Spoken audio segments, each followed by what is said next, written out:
Hi everyone, this video is going to explain to you the requirements of the hurdle task for our unit and the things that you need to do to pass the requirement. I'll also talk in depth about the support that is available to you.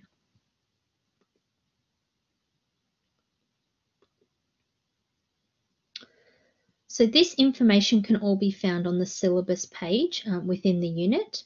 I'm not going to spend any time talking about the assignments because that's not the purpose of this video, but what I want to highlight is that on top of your 3 assignments, there is an online numeracy test which you need to pass to be able to successfully pass the unit.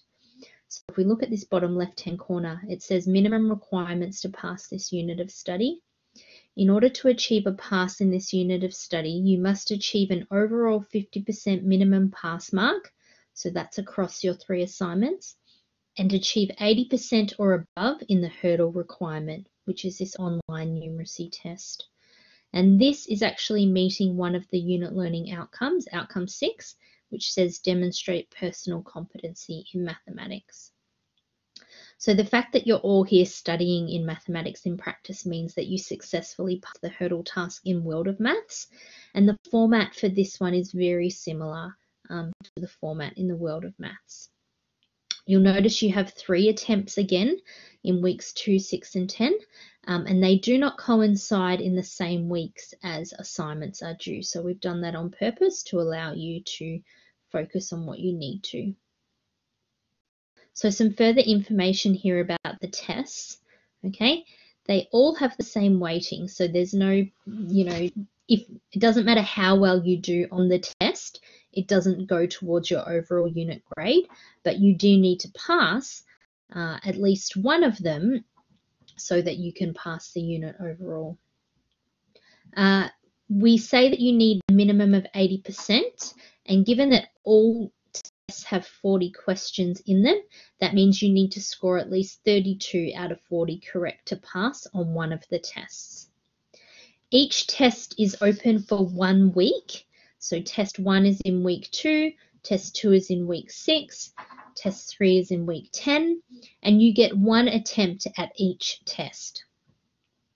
If you miss test 1, that means you just need to wait until test 2 opens up for you to have an attempt.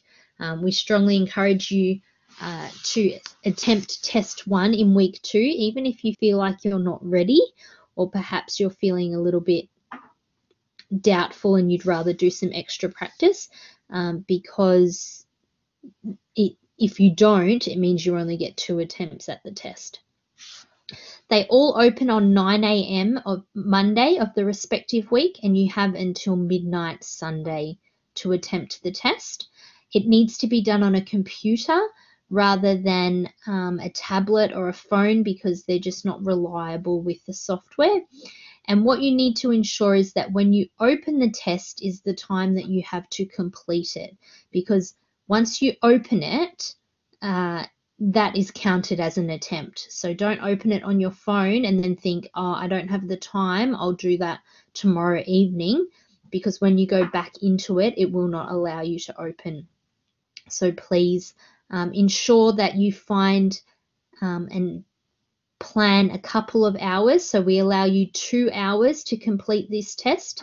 Find a couple of hours within that week to sit down uninterrupted if possible to complete it. All of the tests can be found in the assignments section, and the tests are identical in format. So there are 40 questions. Some of them are multiple choice, some you will need to type in your answers, but they generally cover the same concepts. However, the questions are different for each test.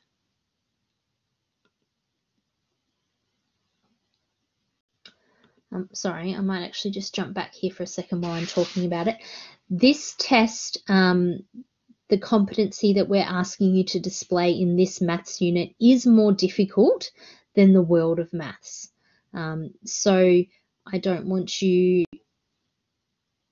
to be alarmed, but the grade sort of, we suggest that it's up around a year 8, sort of year 9 maths level. So there are some questions that you will find quite challenging. Many students do require at least 2 attempts to pass the test. But what I want to assure you is that if you don't pass test 1, don't be too alarmed. Don't stress too much. Don't go withdrawing from the unit just because you feel like you're not ready to pass the hurdle task. The first one is given in week 2, and we know that that doesn't allow students a lot of time to revise. However, we use it as a diagnostic test, which means you get to see at the end of it how your personal competency in maths is sitting.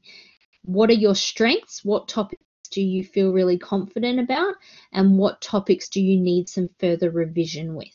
And then you've got 2 attempts in test 2 and test 3 to reach that 80%. There's a reason that we give you 3 attempts, because the first one is just to gauge where your personal numeracy skills are at. Okay, and there is lots of support available to you that I am going to go through now. So you'll notice in the modules there is a page called 0.3. Within that, it just explains about the hurdle task and also makes reference to your e-text and a correlation sheet, which I'll explain a little bit further. There are weekly skill builders built into the modules. There's a couple of weeks, for example, week 4 that doesn't have one, and they also don't appear after week 9. So week 9 is the last one. But each of these activity skill builders focus on different topics, and they are there to support you and to help you revise. As on top of that, I will be posting weekly UC announcements where you will have the opportunity to ask any questions in regards to the skill builders, or perhaps topics or things that you're not quite sure about. And I myself or your peers will be able to respond to you in regards to those. So look out for those. Feel free to contact your ELA if you have any general questions about the hurdle task. However, if it's specifically around the materials, so the tests, the skill builders, the revision sheets, can you please contact me because it's my role to support you with this. As I mentioned, the weekly skill builders are in the module, so you can see here what page numbers they are, and you can see what topics they cover. So for example, after test 1, if you identify that statistics is something you didn't do very well at, you can, instead of necessarily waiting until week 6, you can jump into page 6.6 and have a go at the statistics questions. On top of that support, you have been provided with an e-text, which you can access via the e-text tab. It's this one called Math Skills for Success. And to help you, because it's quite a large book and you want to know specifically what you're looking for, we have created this reference sheet, which has all the different topics that you need, that the hurdle task may cover, and what page or chapter they can be found in your e-text. So as I was talking about statistics earlier, I'm just trying to find it, sorry, on this page. And of course I can't see it as yet. But for example, angles, if you needed more work with angles, then you could jump over to page 288 in the textbook or page 294. All right, so it's a really great tool for you. There's questions in there, there's explanations, there's lots of revision things that you can do, so please make use of that. On top of this, I will also be running a couple of extra hurdle task collaborate sessions. So for this TP, it will be running in weeks 4 and week 8. So that's 2 weeks before test 2 opens and 2 weeks before test 3 opens, probably more so like a week and a half. But what these sessions will do is they will be run by myself. They're shorter sessions, they're only about half an hour, but you can come along and perhaps ask any questions about your personal numeracy skills, or I will also be asking for input in the UC announcements for topics or concepts that you would like support with. And I'll be running through how to solve those problems in these sessions. The sessions will be recorded, so of course if you are unable to make it, you can watch the recording at a more suitable time. The reason I'm doing it sort of a week and a half before the tests open is so that you've then got time to go and revise and practice a little bit further if needed.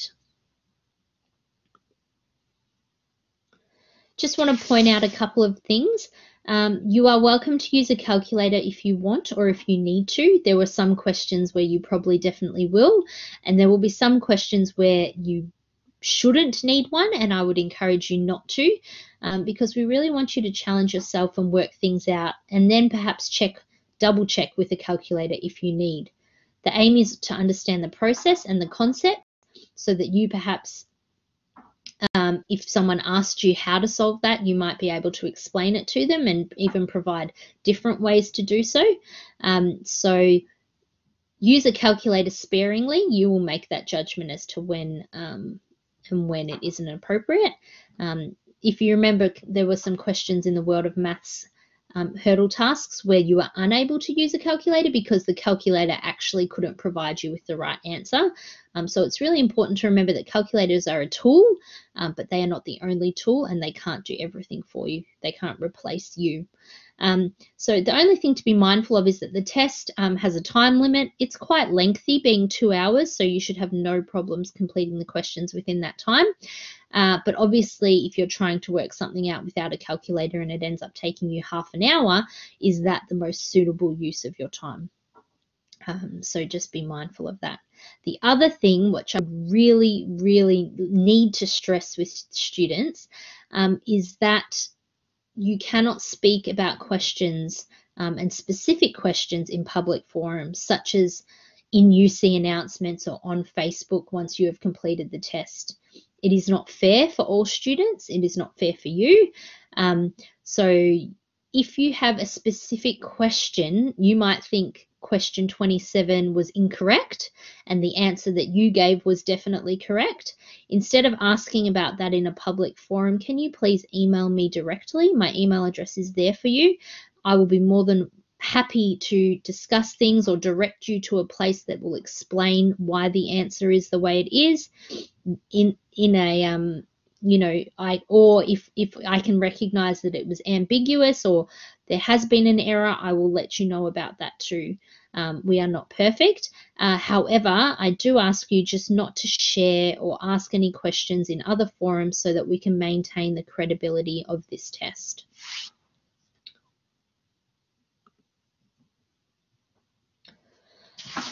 So many resources and support for you.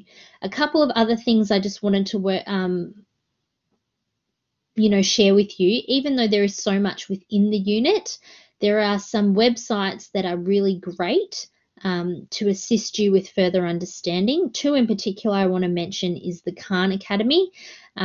This is a wonderful resource where they do flipped learning, so it's all done via videos online, and you can just search any mathematical concept that you would like. For example, it could be fractions or it could be area. And even more specific than that, if you go to that website, and there are video tutorials that will assist you, as well as practice questions where you can practice the things that they are teaching. So that's one I highly recommend bookmarking. The other one is the Maths is Fun website. This is more aimed at children, and even in some sections I would say sort of upper primary school, maybe lower high school, but they give definitions and explanations in a really simple and easy to understand way. So not only is this a great tool for when you are out on placement and perhaps your mentor teacher says, do you know what, I want you to teach prime numbers next week, and you're thinking, oh, I've forgotten what prime numbers are. This Maths in Fun website is a really great tool that I suggest you bookmark also. they do provide practice questions too, but I really just love the explanations and the definitions that they provide, and you can just type anything in there and see what comes up. So there is lots of support available for you. I know that tests and things can really bring up a lot of anxiety within humans. So don't feel like you are alone. Don't worry or think that you're unable to pass the unit just because you don't pass test 1. That's why we give you 3 tests. That's why we provide all this extra support, because we want to see you succeed. The most important thing is that you are aware that these hurdle task requirements exist, and that we don't get to the end of the teaching period and you've done really well in your assignments, but you haven't met the hurdle task requirement, and therefore you are unable to pass. So if you have any questions, please ask your ELA or myself. We hope that you take advantage of all the support that is available to you. And hopefully, if you're not aware yet, there is a session running this week, in week 1 on Thursday evening, by the student coaches, and I'll be in attendance in regards to helping you succeed within the unit and dealing with maths anxiety. So check out the UC announcement for more information about that. Otherwise, we wish you the best of luck. We're confident that you can do it, and we're here to support you as best as we can. Thanks, everyone.